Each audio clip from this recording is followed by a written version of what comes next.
আল্লাহ রব্বুল আলামিনের আলিশান দরবারে লাখ কোটি শুকরিয়া আদায় করছি যে মহান আল্লাহ তাবারক ওয়া তাআলা সুস্থ শরীরে তার মহান হুকুম জুমার নামাজ আদায় করার লক্ষ্যে যথা সময়ে আমাদেরকে তার ঘরে উপস্থিত হওয়ার তৌফিক দান করেছেন। শুকরিয়া আদায় করছি, জবান ছেড়ে দিয়ে সকলে একযোগে বলছি আলহামদুলিল্লাহ। রব্বানা লাকাল হামদ হামদান কাসীরা তাইয়িবান মুবারাকান ফীহি। রব্বানা লাকাল হামদু কামা ইয়ানবাগী লিজালালি ওয়াজহিকা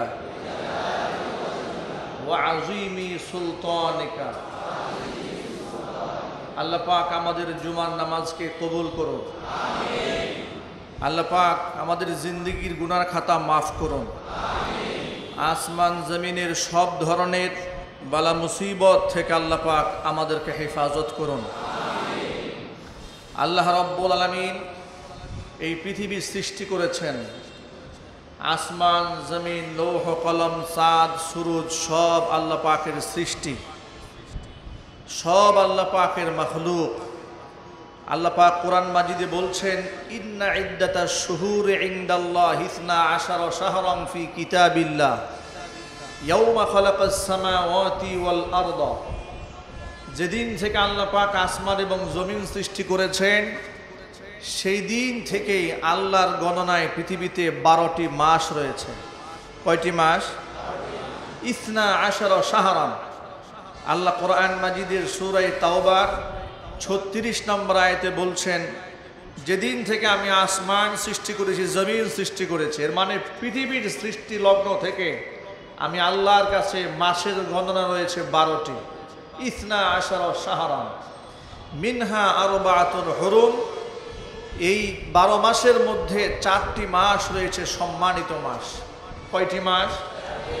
4টি মাস রয়েছে সম্মানিত। জিলকদ, জিলহজ, মুহররম, রজব। সবাই বলুন, জিলকদ, জিলহজ, মুহররম, রজব। এই 4টি মাস হচ্ছে সম্মানিত মাস। যুগ যুগ ধরে এই 4টি মাস মানুষের কাছে সম্মানিত ছিল। এমনকি জাহিলি যুগেও এই মাসকে সম্মান করা হতো, ইজ্জত করা হতো। কোরআন মাজিদের সূরা বাকারার ভিন্ন আয়াতে আল্লাহ পাক বলেন, ইয়াসআলুনাকা আনিশ শাহরিল হারাম কিতালিন ফীহি কুল কিতালুন ফীহি কাবীর। হে নবীজি, লোকেরা আপনাকে এই নিষিদ্ধ মাস হারাম মাসের ব্যাপারে, যুদ্ধ বিগ্রহের ব্যাপারে আপনার কাছে জানতে চায় যে এই হারাম মাস 4টি সম্মানিত মাসের মধ্যে যুদ্ধ বিগ্রহ করলে কি হবে। আপনি বলুন, কুল কিতালুন ফীহি কাবীর। এই 4টি মাসের মধ্যে যুদ্ধ বিগ্রহ করা এটা মারাত্মক অন্যায় এবং কবিরা গুনাহ, এটা গুনাহের কাজ। এভাবে যুগ যুগ ধরে এই 4টি মাসকে কে সম্মানিত করেছেন? আল্লাহ পাক সম্মানিত করেছেন বলে কোরআনে আল্লাহ আয়াত নাজিল করেছেন। এই 4 সম্মানিত মাস জিলকদ, জিলহজ, মুহররম, রজব। এই 4 সম্মানিত মাসের মধ্যে সর্বাধিক সম্মানিত মাসের নাম হচ্ছে মুহররম।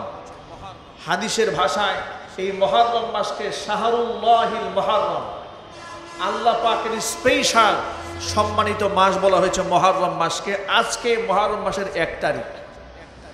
অত্যন্ত দুঃখজনক এবং পরিতাপের বিষয় হচ্ছে, যেই চন্দ্র মাসের সাথে মুসলমানের ইবাদতের সম্পর্ক, আজকাল মুসলমানেরা 31st নাইট উদযাপন করে। বছরের শেষ দিন ডিসেম্বর মাসের শেষ তারিখে গভীর রাতে 1 জানুয়ারি উদযাপন করে।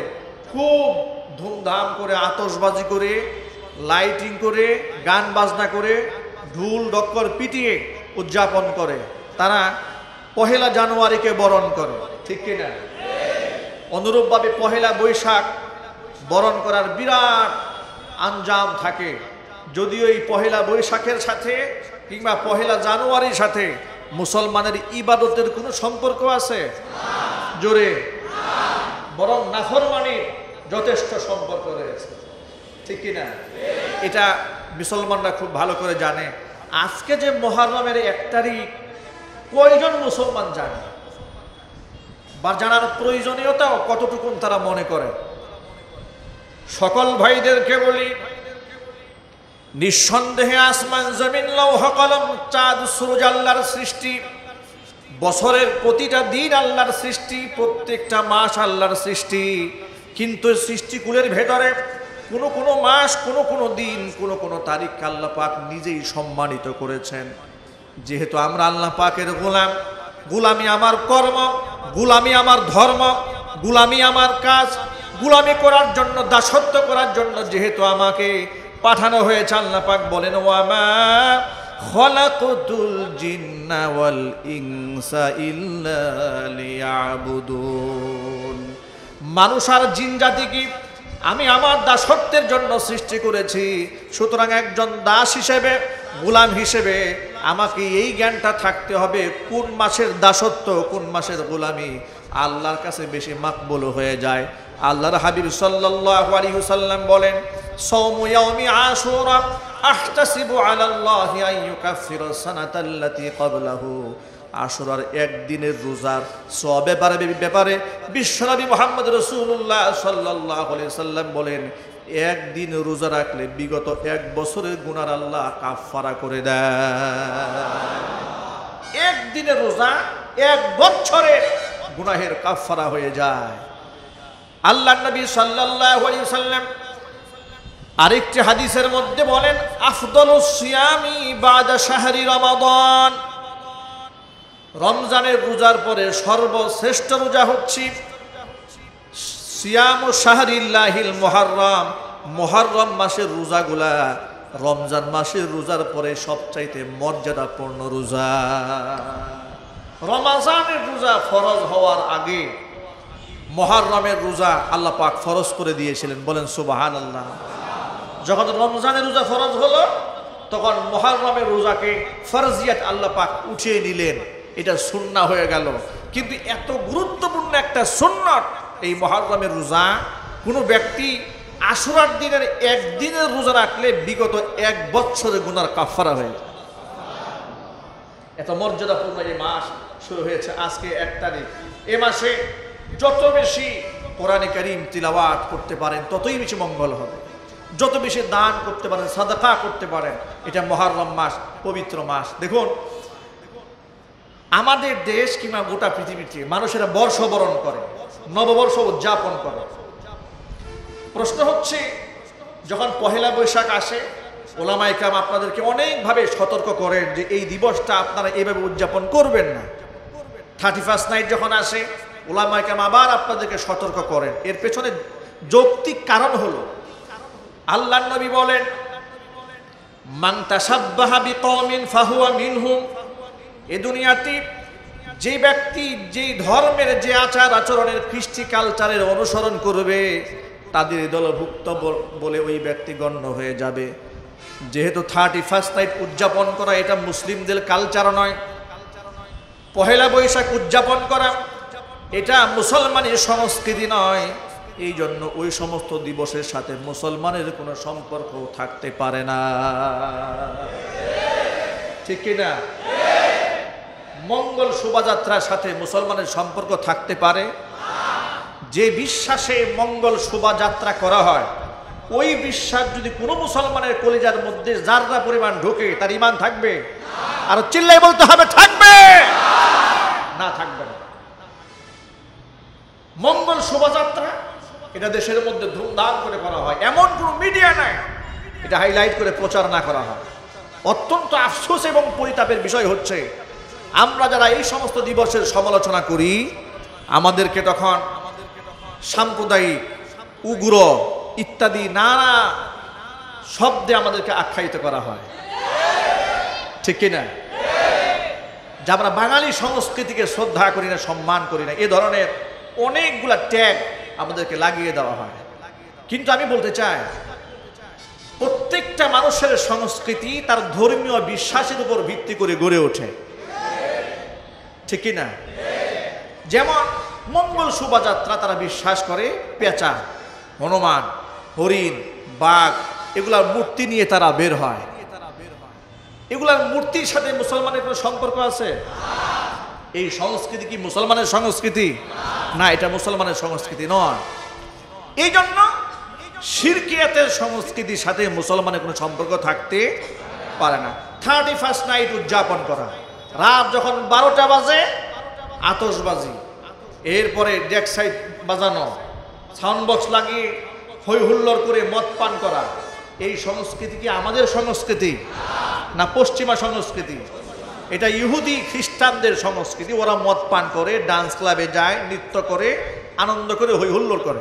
যেহেতু আমরা মুসলমান, যে রাত 12টার পরে তারা আনন্দ করে, মদ পান করে, ঠিক আমরা বিশ্বাস করি রাত 12টার পরে মহান আল্লাহ রাব্বিল কারীম প্রথম আসমানে নেমে এসে বান্দাদেরকে গুনাহ থেকে মুক্ত করার জন্য রহমতের চাদরে ঘেরাও করে ডেকে ডাকতে থাকেন। আপনি যে সময় মদ পান করা আপনার আদর্শ, ওই সময় রুনাজারি করে কান্না করা আমি মুসলমানের আদর্শ, ঠিক কিনা? এই জন্য আমি 31st নাইটের সাথে একমত হতে পারি না। আপনারা পহেলা বৈশাখের সকালবেলা এসে বৈশাখ এসে বলে আপনারা ডাকতে থাকেন, বটমূলে যান, রমনা বটমূলে যান, আপনারা গান গান, আপনারা এই সংস্কৃতি লালন করেন, কিন্তু এই সংস্কৃতি আমার নয়। আমার সংস্কৃতি কি দেখেন, আল্লাহ রাব্বুল আলামিন বর্ষকে বরণ করার জন্য বছরে একটা দিন আল্লাহ নির্বাচন করেন নাই। ইসলাম এমন একটা চূড়ান্ত ধর্মের নাম, যে ধর্মের আমি তো সব সময় কথাটা বলি যে আমি নিজেও অবাক হয়ে যাই, আমার জন্ম থেকে মৃত্যু পর্যন্ত প্রত্যেকটা কদম ফেলার দিক নির্দেশনা কোরআন সুন্নাহ আমাকে উপহার দিয়েছে। সারা বছরই একদিন বর্ষ উদযাপন, ইসলাম এই ধরনের কোনো কালচার রাখে নাই। তার কারণটা কি? কারণ হলো কোরআন মাজিদ আল্লাহ পাক সূরা আনআম স্পষ্ট বলে দিয়েছেন। আল্লাহ রাব্বুল আলামিন বলেন, ওয়া হুয়াল্লাযী ইয়াতাওয়াফফাকুম বিল-লাইলি ওয়া ইয়া'লামু মা জারাহতুম বিন-নাহারি থুম্মা ইয়াব'আসুকুম ফীহি লিইউকদা আজালুম মুসাম্মা।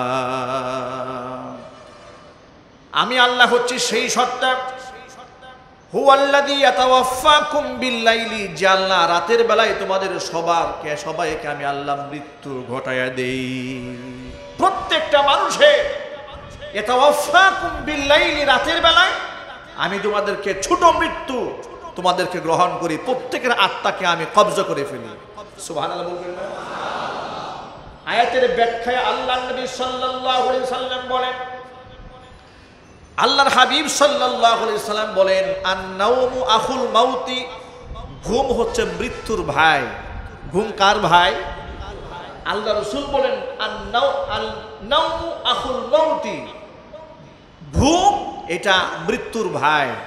হাদিস শরীফে এসেছে, ইনদা কুল্লি ইনসানিন মালাকুন, প্রত্যেকটা মানুষের সাথে একটা নিয়োজিত ফেরেশতা থাকে। বান্দা যখন ঘুমায় তার আত্মাটাকে সে গ্রহণ করে ফেলে। আল্লাহ যদি হুকুম করেন, আবার তার আত্মাটা তার মধ্যে পুনঃ প্রবেশ করিয়ে দেয়। আর হুকুম যদি না আসে, এখান থেকেই মালাকুল মাউত আবার তার জানটা কবজ করে আসমানে উঠায় নিয়ে আসে। এই জন্য দেখেন, আমরা যখন ঘুমাতে যাই, ঘুমানোর দোয়া কি আমাদের জানা আছে? সবার জানা আছে না? সবার জানা নাই, অনেকের জানা আছে আলহামদুলিল্লাহ। যদি কারো না থাকে তাহলে আপনারা শিখে নেবেন। আমরা একবার তালিমের জন্য এখানে উচ্চারণ করছি। আপনারা বলেন, আল্লাহুম্মা বিইসমিকা আমুতু ওয়া আহইয়া। যতবার এই দোয়াটা পড়েছেন, কোনোদিন কি ভেবেছেন এই দোয়ার অর্থটা কি? দেখেন, আপনি যে পড়েন ঘুমানোর সময়, আপনি কি দোয়া পড়েন এটা যদি জেনে বুঝে পড়তেন, তাহলে এশারের নামাজটা না পড়ে শুতে পারতেন না। যদি বুঝে পড়তেন তাহলে আপনি দায়িত্ববোধ সম্পন্ন হতেন। এই দুয়ার মধ্যে আপনি বলেছেন, আল্লাহুম্মা, হে আল্লাহ, বিইসমিকা আমুতু ওয়া আহইয়া, তোমার নামে আমি মৃত্যুবরণ করছি, আবার তোমার নামে আমি জিন্দা হব। সুবহানাল্লাহ, আস্তে আস্তে বলেন। কথাটার গভীরতা কোথায়? আপনি স্বীকৃতি দিচ্ছেন ঘুমানোর সময়, আল্লাহুম্মা, হে আল্লাহ, বিইসমিকা, তোমার নামে, আমুতু, আমি মরছি। এর মানে আপনি জেনে শুনে মরতেছেন না, বুঝে না। আপনি নিজে মৃত্যুর কূলে শুয়ে যাচ্ছেন, হে আল্লাহ, ও আমুতু আহিয়া, আমি মরছি আবার তোমার নামেই আমি জীবিত হব। সুবহানাল্লাহ। এই যে কথা বলে আপনি ঘুমায় গেলেন, আপনার মৃত্যু হয়ে গেল। এরপরে আপনি যখন জাগলেন তখন কি দোয়া পড়েন আপনারা? আলহামদুলিল্লাহিল্লাযী আহইয়ানা বা'দামা আমাতানা ওয়া ইলাইহিন নুশুর। সমস্ত প্রশংসা ওই আল্লাহ পাকের, যিনি আমাকে মৃত্যু দেওয়ার পরে আবার পুনরায় জীবিত করলেন। আল্লাযী আহইয়ানা, যিনি আমাকে জীবিত করলেন কখন? বা'দামা আমাতানা, আমাকে মৃত্যু দেওয়ার পর আবার আমাকে জিন্দা করে আমাকে জাগ্রত করলেন ঘুম থেকে। ওয়া ইলাইহিন নুশুর, তবে এই কথা আমি বিশ্বাস করি, এই যে আমি জাগ্রত হয়ে গেলাম, এই জাগ্রত হওয়ার শেষ না, এমন একটা সময় আসবে অবশ্যই সে আল্লাহর দিকে আমাকে ফিরে যেতে হবে। সুবহানাল্লাহ।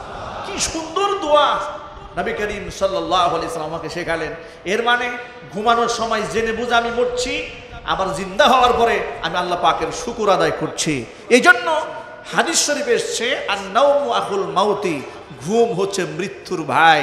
আরেকটা হাদিস এসছে ঘুম হচ্ছে ছোট মৃত্যু, আর মালাকুল মাউত জান কবজ করে, এটা হচ্ছে বড় মৃত্যু। যেহেতু এবার কোরআন মাজিদের সূরা আনআমের এই আয়াত আল্লাহ বলছেন, ওহুয়াল্লাযী ইয়াতাওয়াফাকুম বিল-লাইলি, রাতের বেলায় তোমাদেরকে আমি মৃত্যু ঘটায় দেই। ওয়া ইয়ালামু মা জারাহতুম বিন-নাহার, আবার মনে রেখো রাতের বেলায় শুধু তোমাদের দিকে তাকায় থাকি তা নয়, দিনের বেলায় তোমরা যা করো তোমাদের সমস্ত কর্মের খবর আমি আল্লাহ রাখি। আমি দিনের খবর আমার কাছে আছে, রাতের খবর আমি আল্লাহর কাছে আছে। ওয়াবাসুকুম ফিহি, এরপরে দিনের বেলায় যে তোমাকে আমি জাগ্রত করি এর কারণ আছে। লিইউকদা আজালুম মুসাম্মা, তোমার জন্য নির্ধারিত যে সময় আমি রেখে দিয়েছি, এই মেয়াদটাকে পূর্ণ করার জন্য আমি তোমাকে সকালবেলা আবার ঘুম থেকে জাগায় দিই। ভাইরা আমার, একটুখানি ভাবেন তো, যে কোরআন আমাকে প্রত্যেকটা রাতে শোয়ার আগে মৃত্যুর তালিম দিচ্ছে, ঘুম থেকে ওঠার পরে জাগ্রত হওয়ার পরে শুকরিয়া আদায়ের শিক্ষা দিচ্ছে, যে আদর্শ প্রতিনিয়ত প্রত্যেকটা রাতকে আমার জীবনের শেষ রাত হিসেবে তালিম দিচ্ছে, সেই মানুষের জন্য, সেই দর্শনের জন্য, সেই আদর্শের জন্য বছরে একবারের জন্য দিবসকে গ্রহণ করার তালিম দেওয়ার কোনো দরকার আছে? আমাকে তো প্রতিদিন ঘুম থেকে ওঠার, প্রত্যেকটা দিনকে বরণ করে নেওয়া তালিম কোরআন আমাকে উপহার দিয়েছে। আমি প্রত্যেকটা রাতে শোয়ার সময় তওবা করে শোব, উঠে জাগ্রত হয়ে শুকরিয়া আদায় করে ফজরের নামাজ আদায় করব। আমরা বলি ইনশাআল্লাহ। কি সুন্দর কথা কোরআন মাজিদে আল্লাহ বললেন, মেয়াদ পূর্ণ করার জন্য জাগালাম। দেখেন, একটা মানুষকে আল্লাহ ঘুম পাড়ায় দিলেন, মৃত্যু ঘটলো, ঘুম থেকে তিনি জাগ্রত হলেন, কিন্তু এই যে জাগ্রত তিনি হলেন, এত বড় নিয়ামত তিনি পেলেন, এই লোকটা ফজরের নামাজ পড়লো না, এই লোকটা আল্লাহকে স্মরণই করলো না, এই লোকটা আদৌ জানে না যে আমাকে ঘুমান্ত করে কে, আমাকে জাগায় কে, আমাকে উঠায় কে, আমাকে খাওয়ায় কে, আমাকে পড়ায় কে, আমাকে উঠা বসা করাচ্ছে কে? আপনারা সকলেই বলুন তো, কে করাচ্ছেন এগুলো? আল্লাহ সুবহানাহু ওয়া তাআলা করাচ্ছেন। অন্তরের মধ্যে বিশ্বাসটা লালন করেন। শুকরিয়া আদায়ের ব্যাপার হলো, আল্লাহ সুবহানাহু ওয়া তাআলা মুসলিম দেশের নাগরিক আমাকে বানিয়েছেন, দিন ধর্ম আমি স্বাধীন মতো পালন করব, আমার দিন ধর্মের মধ্যে কেউ ব্যাঘাত সৃষ্টি করতে পারবে না। আমরা বলি ইনশাআল্লাহ। আমরা মুসলিম দেশের নাগরিক। কি দেশের নাগরিক? এই কথা অনেকেই বলে না। আমরা কি দেশের নাগরিক? আমার দেশের রাষ্ট্র ধর্ম কি? আরো জোরে, রাষ্ট্র ধর্ম কি? রাষ্ট্র ধর্ম হচ্ছে ইসলাম। আর এই রাষ্ট্র ধর্ম যেন ইসলাম বাংলাদেশে না থাকে, এই জন্য এক অসুখের দেখা দিয়েছে বাংলাদেশে। তার নাম নাকি অশোক কুমার ঘোষ। আমি আমার ভাষায় বলি, এটা অশোক নয়, এটা হলো অসুখ। এই জাতির একটা অসুখ হয়েছে, রোগ হয়েছে। রাষ্ট্র ধর্ম ইসলামকে বাতিল করার আগে যে অসুখ নামক রোগের আবির্ভাব ঘটেছে, তাকে সার্জারি করে কেটে ফেলে দিতে হবে।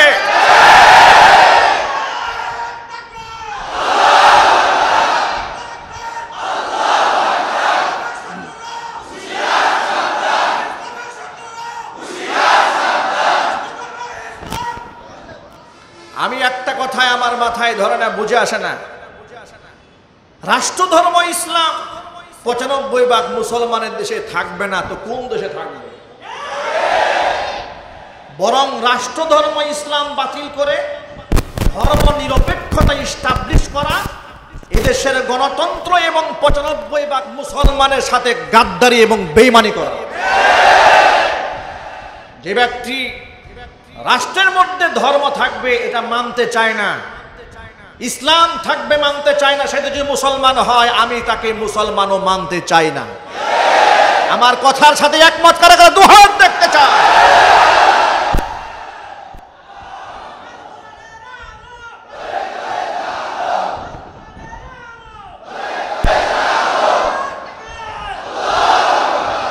মুহররম মাসের 10 তারিখ কারবালার ইতিহাস আমরা ভুলে যাইনি। আমরা তো সেই জাতি যে ধর্মের জন্য, ইমানের জন্য, ইসলামের জন্য আমরা রক্ত দিতে জানি। আমরা স্পষ্ট বলে দিচ্ছি, স্বাধীন সার্বভৌমত্ব বাংলাদেশের এই মাটিতে কোনো কাফের বেঈমানদের এজেন্ডা বাস্তবায়নের স্বপ্ন যে দেখবে, তার স্বপ্নকে পায়ের নিচে দুমড়ে মুছড়ে মাটির নিচে গেঁথে দিতে আমরা প্রস্তুত আছি। অতএব সকল মুসলমান ভাইদেরকে সোচ্চার থাকতে হবে। অনেক মুসলমানরা না বুঝে বলে দেশ তো আর ইসলাম দিয়ে চলে না, রাষ্ট্রধর্ম বাদ দিলে সমস্যাটা কোথায়? এটা অনেক মুসলমানের প্রশ্ন। আমি বলতে চাই, আপনার পিতার যদি 10 বিঘা সম্পদ জবরদখল করে কেউ 9 বিঘা দখল করে ফেলে, আপনি ভোগ করতে পারেন না। কিন্তু জ্ঞানী মানুষ বলবে 9 বিঘা যেহেতু গেছেই, 1 বিঘা রেখে লাভটা কি, এটাও দিয়ে দেন নাকি? এটা জ্ঞানীর কাজ, বুদ্ধিমানের কাজ নাকি? বলবে 1 বিঘা আমার হাতে আছে, বাকি 9 বিঘা আমাকে উসুল করতে হবে। কথা বলেন ঠিক কিনা? রাষ্ট্রের কোন কাজ ইসলাম দিয়ে চললো না চললো সেটা আমাদের অপূর্ণতা, কিন্তু ৯৫% মুসলমান এই দেশে বসবাস করছে। আমরা বিশ্বের বুকে মাথা চারা দিয়ে দাঁড়িয়ে বলতে পারি আমরা মুসলিম দেশের নাগরিক। যখন থেকে রাষ্ট্রধর্ম ইসলাম বাদ দেওয়া হবে, আপনি কথা বলার অধিকার আর রাখবেন না। তখন কি হবে জানেন? এই যে আজকে পর্দা নিষিদ্ধ করলে আপনি আন্দোলন করেন কেন? যে মুসলমানের দেশে পর্দার বিরুদ্ধে রায় হওয়া যাবে না। আপনি বলতে পারেন, এই সাহস আপনার থাকে। যখন রাষ্ট্রধর্ম ইসলাম থাকবে না, তখন থেকে কথা বলার সাহসও আপনার থাকবে না।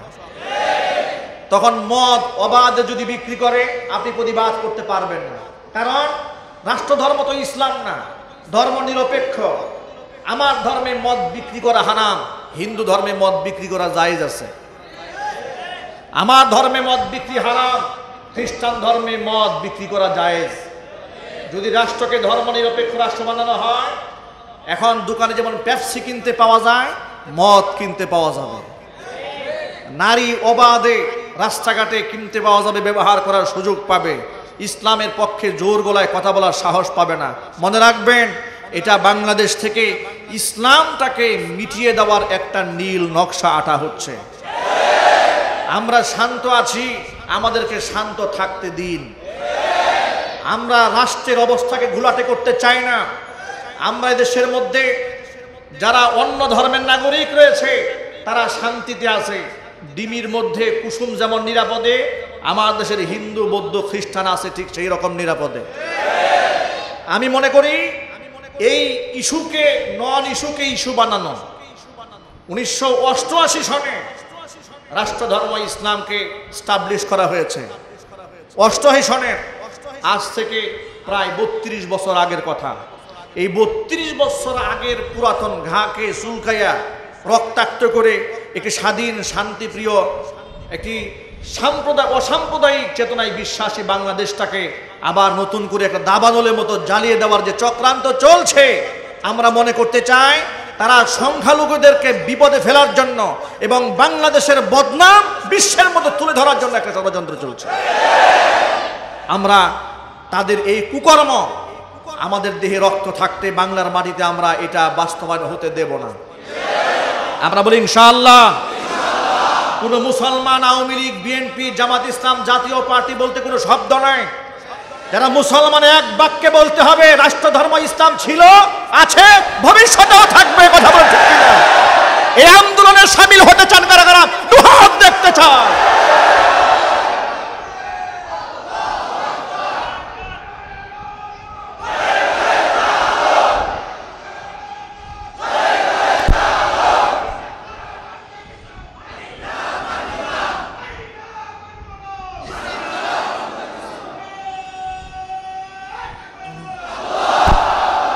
তারা বলেন রাষ্ট্রের কোনো ধর্ম থাকতে পারে না।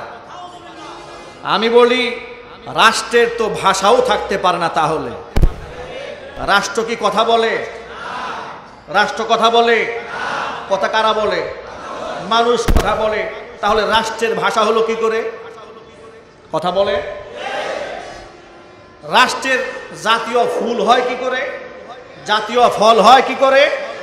জাতীয় প্রাণী হয় কি করে? সব কিছু জাতীয় হবে, আর ধর্মটা জাতীয় হবে না। এটা মুনাফিকি আর গাদ্দারি ছাড়া কিছু নয়। সব কিছুতে জাতীয়তা খোঁজে।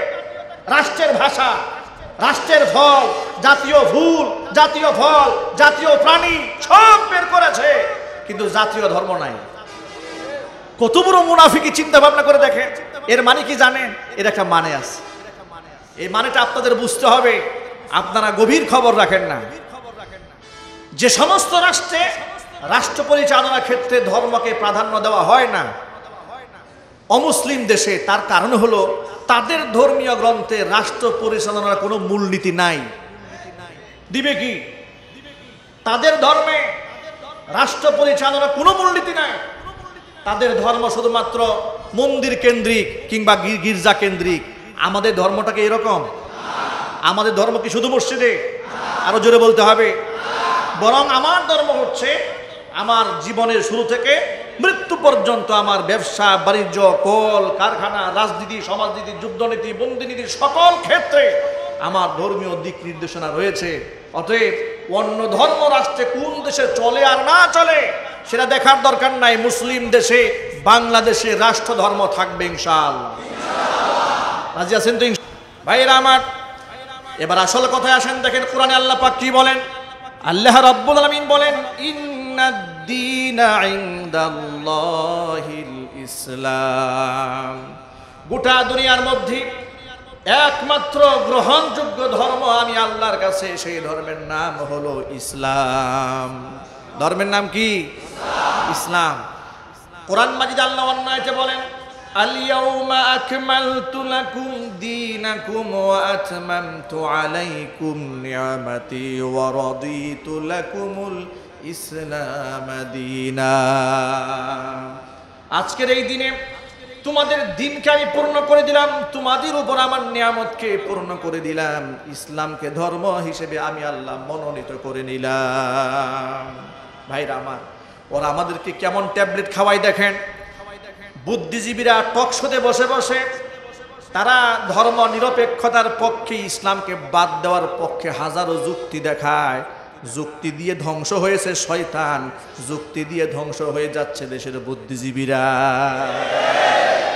আমি আজকে উইকিপিডিয়া, গুগলে সার্চ দিলাম, রাষ্ট্রধর্ম ইসলামের ব্যাপারে কতগুলো আর্টিকেল আছে আমি দেখার চেষ্টা করলাম জুমায় আসার আগে। দেখতে চাইলাম যে দেশের বুদ্ধিজীবীরা এই ব্যাপারে মতামত কি। আমি আশ্চর্যান্বিত হলাম। রাষ্ট্রধর্ম ইসলাম থাকবে এর পক্ষে একটা আর্টিকেল দেখলাম না। মুসলমানের দেশ, যতগুলো আর্টিকেল আমার নজরে পড়েছে সবগুলাকে রাষ্ট্রধর্ম ইসলামকে বাদ দেওয়ার জন্য মুসলমানরা আর্টিকেল লিখেছে। নাউজুবিল্লাহি মিন যালিক। আমার তখন বুঝে আসলো যে হ্যাঁ, এদেশে তো এমন মুসলমান আছে যে দেশের মুসলিম দেশে এতগুলো মুসলমান থাকার পরে জাতীয় সংসদে পতিতাদের পক্ষে রায় দেওয়া হয়। এতগুলো মুসলমান থাকতে মদকে রাষ্ট্রীয়ভাবে হারাম ঘোষণা করা যায় না।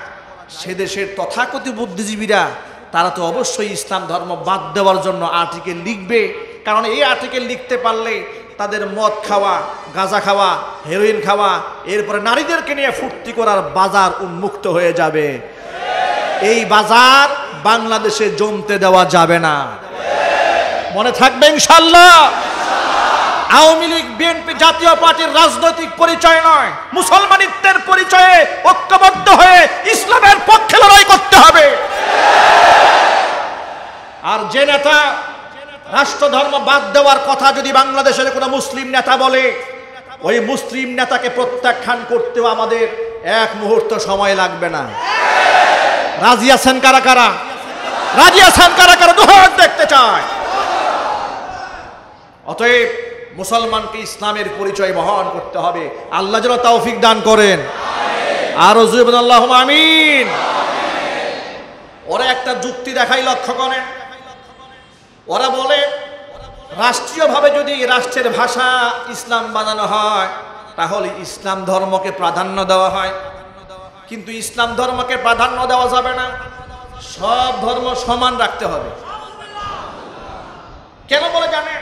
ওরা কিছু আর্টিকেল আজকে আমি পড়েছি, ওরা লিখেছে যে রাষ্ট্রধর্ম যদি ইসলাম থাকে তাহলে সংখ্যালঘুরা নির্যাতিত হয়, কারণ ইসলামকে প্রাধান্য দেওয়া হয়েছে।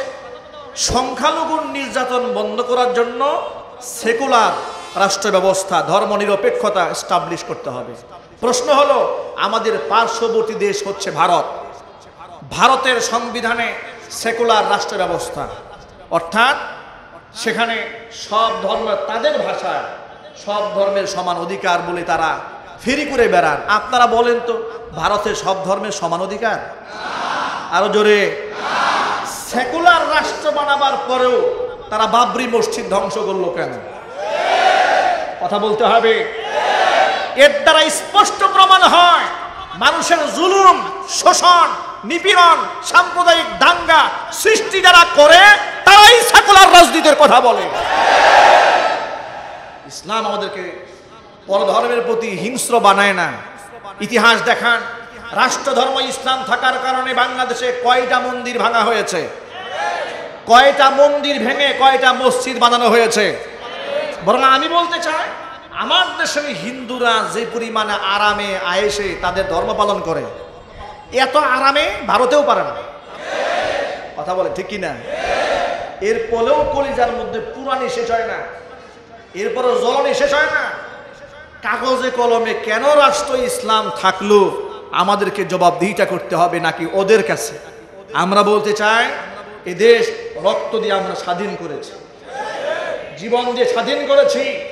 যে স্বাধীনতার স্থপতি মরহুম শেখ মুজিবুর রহমান, যার নেতৃত্বে দেশ স্বাধীন হয়েছে, তিনি আল্লাহর উপর ভরসা করে স্লোগান দিয়েছিলেন বলেই মানুষ ময়দানে নেমেছিল।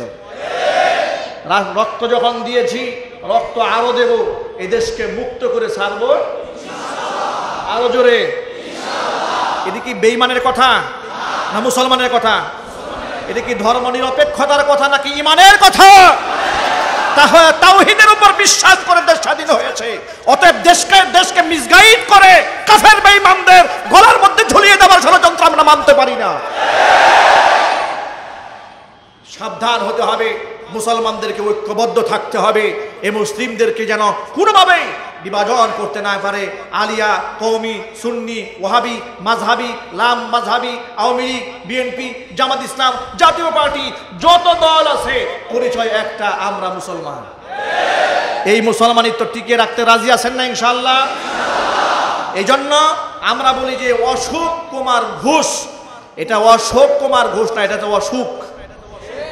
এটা জাতির একটা অসুখ হয়েছে, রোগ হয়েছে, ঠিক কিনা? এই রোগের বিচার হতে হবে। এত শান্তিপ্রিয় একটা ঠান্ডা দেশে তারা কেন গ্যাঞ্জাম সৃষ্টি করতে চান? এই জন্য সাম্প্রদায়িক দাঙ্গা লাগাবার ষড়যন্ত্রকারী হিসেবে তাকে রিমান্ডে নেওয়া হোক। কথা বলেন ঠিক কিনা? দেশের শান্তি সম্প্রীতি নষ্ট করার একমাত্র ষড়যন্ত্রকারী হিসেবে এদেরকে তালিকাভুক্ত করা হোক। কারা এদেশের শান্তি বিনষ্ট করতে চায়, এরাই হচ্ছে আসল জঙ্গি। এদেরকে আইনের আওতায় আনা হোক। আমরা এটাই চাই। আমরা কোনো দাঙ্গা হাঙ্গামা চাই না। রাস্তাঘাটে গাড়ি ভাঙচুর হোক, আন্দোলন হোক, দেশ অচল হয়ে যাক, এগুলো আমরা চাই না। এগুলো যারা করতে চায় তাদের তালিকা করা হোক। আল্লাহ সুবহানাহু ওয়া তাআলা আমাদেরকে এক হয়ে থাকার তৌফিক দান করেন। আমরা সরকার কাছে অনুরোধ জানাবো, এরা আপনার ভাবমূর্তি নষ্ট করতে চায়, এরাই আপনাদেরকে বেকায়দায় ফেলতে চায়, এরাই আপনাদেরকে বিপদে ফেলতে চায়। প্রধানমন্ত্রী একজন নামাজি মানুষ, নামাজি হওয়ার পরে তিনি পারবেন রাষ্ট্রধর্ম ইসলাম বাদ দিতে? জোরে বলেন। এই জন্য বিগত 32 বছরে এই আন্দোলন তারা অনেক করেছে, দেশের সরকার কোনোভাবে কান দেয় নাই, এই পর্যন্ত ছিল, এখনো পর্যন্ত আছে। আমরা চাই এটা ভবিষ্যতেও থাকবে ইনশাআল্লাহ। থাকবে তো ইনশাআল্লাহ। আল্লাহ সুবহানাহু ওয়া তাআলা আমাদের সকলকে এই মতবাদের উপরে এক হয়ে কাজ করা তৌফিক দান করুন, আমিন। মুহররম মাসে 10টা দিন অত্যন্ত সম্মানিত, এই মাসটাই অত্যন্ত সম্মানিত। এই জন্য একটা হাদিস আপনাদেরকে বলে দিই, মুহররম মাসের 9 তারিখ এবং 10 তারিখ অথবা 10 এবং 11 এই 2 দিন রোজা রাখার ব্যাপারে হাদিসের মধ্যে অসংখ্য ফজিলতের কথা এসছে। এই জন্য আমরা নিজেরা রোজা রাখবো, সাথে সাথে আমার মা বোনদেরকে মুহররম মাসের 9 এবং 10 তারিখ, আর তারা যদি পারেন একদম 1 তারিখ থেকে শুরু করে 10 তারিখ পর্যন্ত একটানা 10 দিন তারা যদি চান তারা রোজা রাখবো, যত বেশি রাখতে পারে তত বেশি সওয়াব হবে। অন্ততপক্ষে 2টা দিন 9 তারিখ 10 তারিখ অথবা 10 এবং 11 এই 2 দিন আল্লাহ সুবহানাহু ওয়া তাআলা আমাদের সকলকে রোজা রেখে মুহররম মাসের পূর্ণ ফজিলত লাভ করার তৌফিক দান করুন। সকলে জোরে বলুন আল্লাহুম্মা আমিন। ওয়া আখিরু দাওয়ানা আনিল হামদুলিল্লাহি রাব্বিল আলামিন। ক্বাবলাল জুমআ 4 রাকাত সুন্নাত নামাজ যারা আদায় করেননি মেহেরবানি করে আদায় করে নিন।